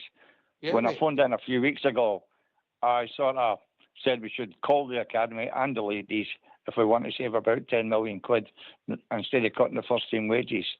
But obviously you've had the discussion. But I've been doing a thing about Rangers loan players as well. Uh-huh. And since Charlie Adams, I can only find one Rangers youth player who went on loan and came and played any time for Rangers. Right. He is the last I can find. He played 88 times for Rangers. We've had a couple like Laurie's come back and played a couple here and there. But we've Robbie Fraser go on loan. He'll never come back and play for Rangers now. If he does, he'd be the exception. It'd be interesting if MD knew the details on that. You've got me thinking, mate. You've really got me thinking. Can you give me a couple? Because you think that. You think of Kennedy, and you think of loads and loads of these great kids, McPay, Kennedy, Hasty, etc., etc., etc. Not Williamson. None of them's come back and played for Rangers. McGregor was before Charlie Adam, Albert. Yeah, he was 2001. 2001, he went and done Dunfermline. That's right. Charlie Adams left 2003. He was in 3 loans, then left Rangers in 2009, went to Blackpool for 500,000. And I think he was the last player to go on loan. That we've trained him in our academy, as I say. I was saying before, like about academy, you're talking about Warburton. He scrapped the academy at Brentford. They still don't have an academy at Brentford. They play the best of the best. They seem to be doing okay with it in an academy. Salford don't have an academy. The 5 people who own Salford all came through Man United academies and all played for England at every level. But they don't have an academy. And ladies, we've got 10 ladies out on loan just now. 10 ladies on loan, costing us a bloody fortune. I mean, the whole thing's mental. But anyway, that's my little moan for today. Can I ask you, Brentford scrapped their academy? Yeah. And you're saying the best play the best? Yeah. They're in this under 21. Under 21 must system. have an academy. They You don't must have have an an academy. They don't Do have you an have an academy. academy? Bolton don't Right, have so an who are they academy. playing then? Huddersfield don't have an academy. Well, listen, boys. If the two is talking the So same who time, do they play? Who are playing the games for them? Who's representing them in these games if they don't have an academy? They're in this under 23 league, but not an academy Right. league. Academies are part So funded they by do the have an government. Don't academy. forget, they're like Just don't play- YTSs. just don't play on that. Smurf. Don't the two is talking at the same time? It doesn't work. Carry on, William. Yeah. As I say, in Salford don't have an academy. Yeah. And also one other little point about this Cortez. He actually only played 4 senior games for Lens before we paid £4.5 million for him. I'll check him out, mate. I'll check him out. And Yeah. the whole thing about the clubs don't just give now, me as I too said many before, questions, and this mate. I'm ladies trying- carry on as well. Why we've got a ladies, I'll never know. Don't give me Glasgow too many City in questions. the last 20 years have won 40 trophies. Rangers have won 5 in the last 15 years. So, I mean, it's just mental. As I say, we've got a long time to mourn at the moment, so watching what we're watching. Apart from the Celtic game, of course. But it's costing us money. But as I say, it'd be interesting to find out if there anybody ever come back to Rangers other than Charlie Adams in the I'm last trying to 20 think. years and were I'm really- successful. I'm really trying to think because obviously loan things is a relatively new thing. You might be right, mate. I'm really starting to struggle. But listen, I think there's some of the things in you've got to have the UEFA setups and obviously ladies teams and that is coming. I hear that Brighton announced tonight that they're building a standalone stadium for their women's team. Yeah. But listen, we want them to do well over there because they I think represent the club. I think Brighton's a wee bit different model for you. Tony Bloom puts £1 million a horse to win, never mind running a ladies slipper team. Aye, but obviously. But why have we get 10 ladies out on loan? I don't know, mate. Nobody goes and watches the ladies. They play at Broadwood now. It's costing us money for them to play there. Well, we keep on, we can't get players because we're skint. And we waste 10 million on our academy and on our women. There's about 40 staff employed for they both lots. Sorry? I think it might be a UEFA requirement. It isn't any. What for? I think ladies teams. I think they're mandated to have them, aren't they? Well, Man United's only there for 3 years, and now they're looking to. They're going to franchise it out. All being well, Radcliffe's one rid of them, so they're not. They come in and at the club. He wants them to play somewhere else. Radcliffe. I mean, obviously Radcliffe's getting rid of everything at Man United, and he's having a call and everything, even the sandwiches at half time. No, it's not mandated, by the way. It's not mandated. It's I'm not sure about that. No, listen, you might have us with Charlie Adam, mate. I'm trying to think, obviously. There's obviously more clever people than me, but yeah. You know that. And also the team on Sunday, there was 10 players that Clement sent involved. 7 started, 2 come on as sub, and 1 was on the bench. And we had between the lot of them, we had 20 million on the part, we had 10 million on it come on as well, subs. Like, yeah, much would we get back them? Not a lot, apart from Egerman. Against Celtic, we got a few quid. Against Celtic, we wouldn't have got too much, which is quite worrying. Well, I'm trying to think. Look, you check that Cortez. He played actually 4 games for Lens before we signed him. 4 league games he started, mate. 4 league games he started, aye. And we paid $4.5 million for him because he played well in an under-20s Colombian Cup World Cup match. He's played 1 game for Colombia. 1 game for Colombia. But we paid $4.5 million for him. 7 signings. And we're skint. 7 signings that started the game. Yeah. Well, Hadji. No, we had Smith, Proper, Jeffy, Diamande, Chesney, whatever you call the right winger guy, Egerman, Barami, and then we had two come off, Cortez and Cortez come on. Cortez and Barron, they come on. And Nestor was on the bench. Who? The Italian lad was on the bench. Salah. Aye. No, the Italian lad, but yeah, and Salah, yeah. Yeah, Salah. So he signed his 11 players, one's injured, and 10 of them were about the squad on Sunday. Mm-hmm. Listen, I think I read Bit of useless information, I know, but there we go. No, but I think we talked about it. The away game against, I think it was the Ross County game a year ago. There was only one player at the 14 involved, Albert, weren't there? Yeah. It was Stirling, wasn't it? Yeah. There is progress getting made, man. There's no doubt about it. There's progress getting made. It's just pretty slow at the moment and inconsistent. But there's definitely, I wouldn't say that the players are not worth money. Well, there's definitely more than money than just Eggman. Jeffrey's worth money, definitely. Cortez will be worth money. He's only played a couple of good games in the last few weeks. Some of the things have been awful. He's like Linford Christie with football boots.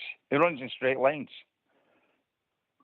And obviously he's only a young lad, so we'll give him the benefit. But we'll get rid of Fraser now as well. We've not got Kenny covered at left back, other than Ridvan, who's a signal. And obviously the young lad there, the right back, has gone to West Brom, Adam Devine. Well, it looks that way. It's rumoured to be. And it looks like you're dead right about what you said about Davis, because they're signing Darling from Swansea centre-half, and they're signing the German centre-half as well. Aye, that's allegedly, mate. You don't know. It's obviously just rumour. It's rumour. What you say there? You think Clement's doing a bad job or a good job, Bob? I said that the 3 times I phoned in before. I phoned in prior to the 3-0 defeat at Celtic Park, and I said we needed some youth and energy in the team, and we're still not seeing any yet. When we're talking about Barron, and is he any better than Cole McKinnon? I doubt it. Is he any better than Ben Williamson? I doubt it. I've not seen any. Like we give all these young, we give everybody else, like Demonding or in 4.5, because he's got a fancy name, he's got to be better than Bailey Rice.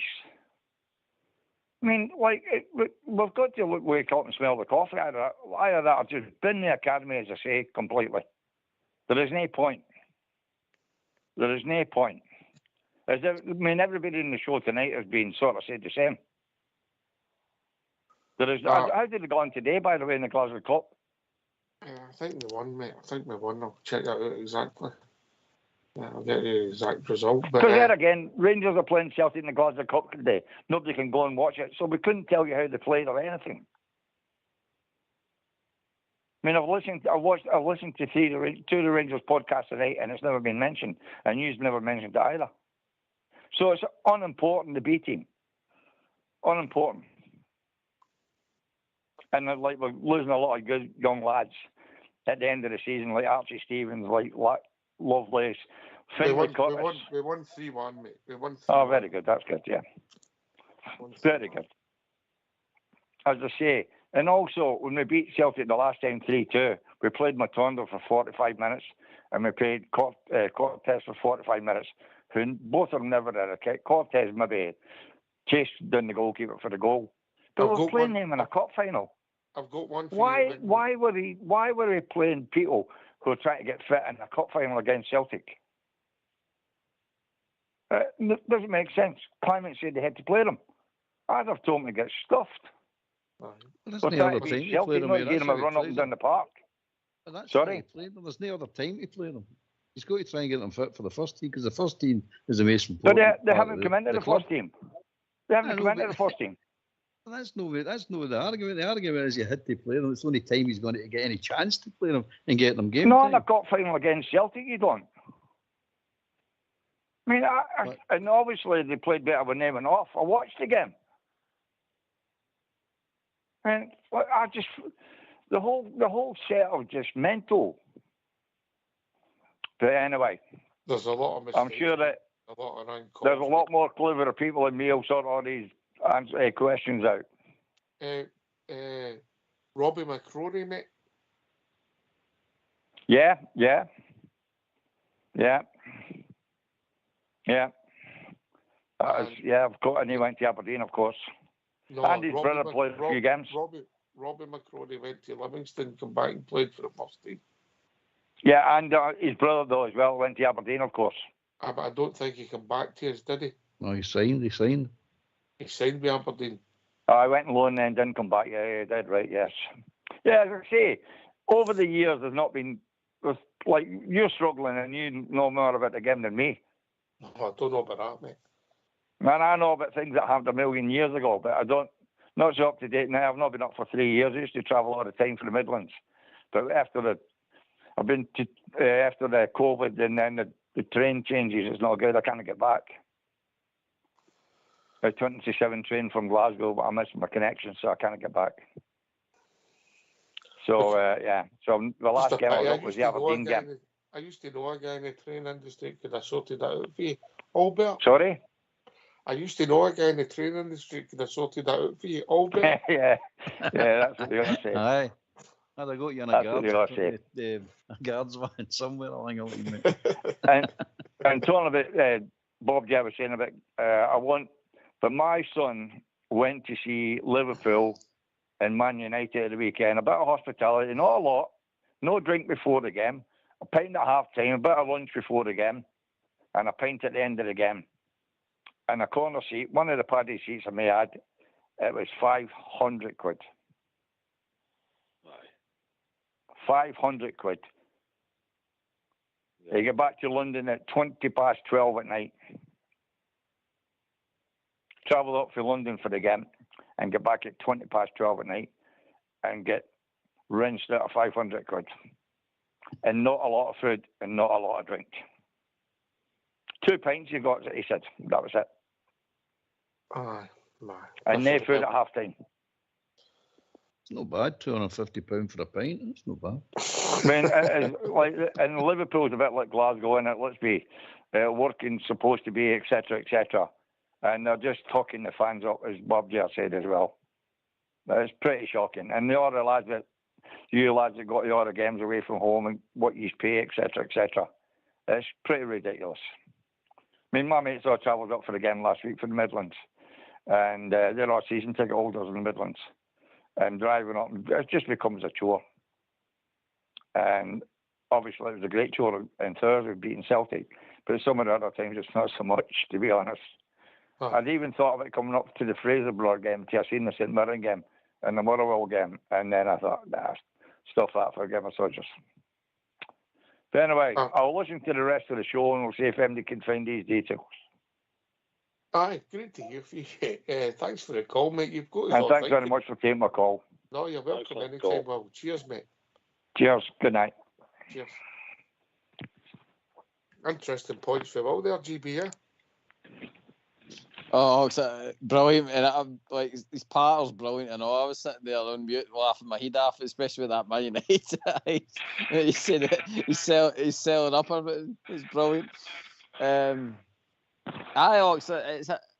games are a sort of state of affairs, and none more so than what Comont's comments at the weekend there about Patrick Stewart's going to explain everything to the fans. I mean, I'm desperate to hear this interview because I want to know the ins and outs, and I want to know, like, truthfully, where we're going as a club. If Patrick Stewart turns around and says to us, we can't spend it, and it'll be more worthwhile for us just to grind it out in January and hopefully pick up a couple of loans, then I'm fine with that. I don't mind waiting to the summer, as long as there's got to be a better war chest in the summer. But if it's, like I says, if it's another report, like, mate, the hard up story. There's only one player out of contract for as far as a couple of French players. The big earners, I think, is Tom Lawrence, mate. Mm-hmm. So you could be sitting this time next year with still potentially Dowell, Matondo, Dessers, and maybe even Tav a year older, still on the books, mate. And that's just 4 off the top of my head. And there's more than that they're not getting bang for buck for all there, aren't they? No, I mean, it's true. So we could be in a situation. I hope we don't spend any money this window and the summer window. I thought we spend nothing and just get players like good players like Egerman or Egerman. Find that level of talent out there and bring them in for nothing and develop them and have a brilliant team, and you just laugh at everybody that spent all the hundreds of millions of pounds, because that's basically our model, mate. Let's not kid ourselves on. If we're going to try and compete with anybody in the transfer market, we're kidding ourselves on, because it's the money, the players that we can afford. They're basically, was it Smith said we've got the Drawson left for the academies because they pick all the good players. It's the same as the transfer market, mate. If there's any decent talent out there, the Premiership snaps it up. For you said Bournemouth spent $6.5 million for a 19-year-old. Good example, know what I mean? So I'd rather no spend any money, but get good, decent players like the ones we've got. Jeffrey, Egerman. Diamande is a bit confusing at times, but you can see there's a bit of talent in the boy.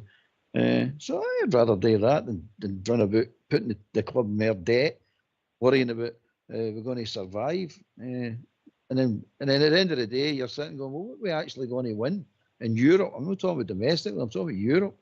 Realistically, you're just talking about, I'll get in the next round, I'll get the knockout stages, get to a cup final game, be nice. But realistically, is it going to happen? So I don't see any point of worrying about money and wanting to compete with the transfer market for money, because we're never going to do it. The days are going. That mob across the city have just managed to do it, but they eventually will run out of the players. Mate, their fans are starting to question their recruitment, mate, because their money they spent this summer, allegedly they do a lot more money than us. And none of them are, and their team, none of them started against us. The league game at Ibrox. I'm saying, so it's not any guaranteed because you spend £10 million on a player who's going to be a brilliant player. We all know that. All the Rangers fans know that by experience. So money is no the answer here. It's finding the talent and developing the talent. As I said, the people that are finding... Mate, you've got to have attitude. You might have a talent, correct, mate. Exactly, but can you put that into them? I don't know if you actually can. You got to say the fight's got to be in the dog. You can't put it into the dog. And I want to play, as I've said earlier on in the show, I want the guy that's seen spied Kamara and go to him for 50 grand for Dundee and players like that. You fucking, oh sorry mate, swore there, but yeah, that's what you're looking for. That's what you're looking for, mate. In this day and age, this is where we can actually make an impact. But going head to head with teams with hundreds of millions of pounds, it's a waste of time, mate. It's what you're fighting against Thunder. You really are wasting your time. Some of them are unravelling as well. Interesting debate tonight, Bob, do you have it? Oh, brilliant. Absolutely brilliant. A pleasure to listen to tonight, actually. And long may it continue, and I'm sure it will continue. You'll hear a Doug Cuff news, don't worry about them. I'm just about to go. There seems to be an opinion running through your club that this Murray Park wasn't a waste of time anyway. I hear a fella going about young boys didn't get a chance and what have you. Well, put a team of young boys in. They'll go up to Aberdeen or go to Tynecastle and got a doing. Well, there you go. There's your answer. So there's a lot of lines you can look at. I think the upshot of it all is, like I was saying now, that money, the English Premiership is ruining the game with the level of money. And we just are where we are, and we'll just have to go and try and get talent to emerge into the team. Like you get, man. We'll have to find a few you have and see how we get on. Okay, mate, thanks for having the night, guys. Cheers, mate. Cheers, mate. Just cheers, Bob. Yeah. Finlay Curtis scored again today, albeit for the B team in the Glasgow Cup. Well, sir, I didn't even know that was on the day. I didn't know there was a game on at all. Shows you how much interest anybody's got in that nonsense. It's but the talking about why did they play Matondo, why did they play Cortez? Where do you play them? You're trying to bring players back for injury. I know it's a cup final, but it's the first team's priority, isn't it? We keep saying this. It's the men's first team's priority. This on the bench, mate. I don't think it's particularly good. Yeah, let's be honest. Oh, it's got its negatives. There's no doubt about that. Aye, it's got negatives, mate. Definitely. You know. But anyway, it's been good tonight. Different. I don't know what happened and how we went down that rabbit hole, but we did. Yeah. And if you could hang on, old bear, we could have a story. I'm already in my night dress, mate. I'm ready to climb in my cot. Aye, that was at 6 o'clock tonight. Aye. Anyway, we're sure we're here at some point. Listen, last word for your good self, old bear. good show tonight, mate. Enjoyed that. Good conversation. Nice Smurf, Bob, Jerry, and Will phoning in. Good points. It's enjoyable when the troops phone in. It really is. I enjoy being with GB and yourself, mate. Come on, the Rangers. Here. GB. Yep, lads, thanks for the education again tonight. And like I says, I'll try and be a bit more positive again the next time I'm on. I think you were very fair, GB. I thought you were very fair and balanced tonight, mate. Thank you. I'll take that. Yes. Good to hear from you, brah. Cheers, bud. That's his great show, mate. And as the old bear says, callers make the show. William had me laughing my head off there when I was sitting in mute with some of the parties coming at me. So more the merrier, mate. Bring them on. Yes, every time, mate. Listen, thanks to Smurf for joining us, of course, the one and only Bob, Jerry, and Will for taking the technical phone is here at Rangers Radio. Great to hear from him. Thanks to Old Bear and GB for doing the show. Fox and Old School both for taking the technicals. This has been Rangers Radio. We'll be back tomorrow night between 8 and 10. Talking about all things Rangers, and it might be a completely different show tomorrow night. Take it away, Old School boy.